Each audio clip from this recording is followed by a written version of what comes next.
Now, with that fight as well, was it a on purpose or a mistake to start the fight without a mouthpiece? That's the first time I've ever done it. The ref, the ref didn't check. I forgot. My corner forgot, and then I wore one in the mouth, and I was like, I felt my teeth chatter. I was like, I don't have a mouth guard in. Oh, stop. Went and got it, and then the commission came up after me, and he blasted me for a bit, and I'm like, yeah, I forgot, and so did the ref. So. But on the same token, the commission should take some responsibility there too, right? I mean, where was your guys? I mean, I don't know. Once again, when I see people walk to the cage, you have people from the commission patting people down, making sure they got their cup in, all that. So it's like, I just found it funny because the way it happened, and it wasn't even. It was probably halfway through that round, right? Like it wasn't like in the first sort of 20, 30 seconds. Like you had been in there for quite a bit.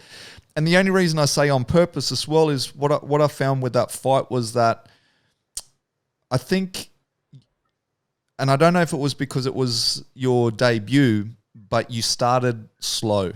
I found that at the beginning, you kind of had to settle in, and then as the rounds went on, you became the busier fighter, and I think that's what it was. So if you're going round by round, I would say maybe your opponent had the first round, and then the second, third, you kind of took over.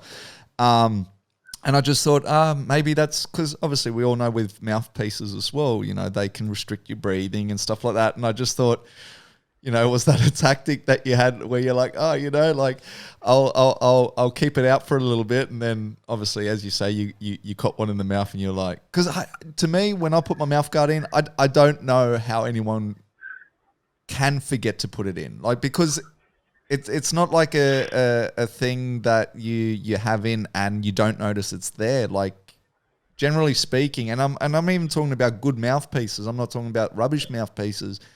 But they're there, like, and so like I was so amused when I saw that. I was like, how does that even happen? And to be honest with you, when it first happened, I thought you were telling him my mouthpiece fell out, like, like, and I was like, I didn't see nothing come out, like, and then when you went to the corner, or he went to the corner to grab your mouthpiece, I'm like, oh my God, he hasn't had it in that whole time, and it just kind of like, yeah, as I said, I was like, amused by it, but I was kind of confused at the same time. So with the mouth guard and the US healthcare system, there's no way I would have done it on purpose, because getting your teeth fixed or getting any sort of healthcare here is absolutely ridiculous. It's very expensive. I have a proper fitted mouth guard. Shout out to Rhino mouth guards. Never had it come out once during a fight.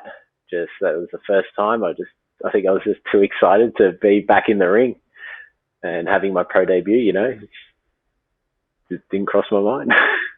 And it didn't cross your coach's mind, and it didn't cross anyone. Rhino mouth guards. Are you talking about the guys back here? Yeah.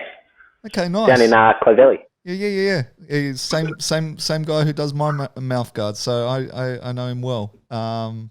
Yeah, he's done all my mouth guards since I started fighting. I'm going to have to come back and get a new one.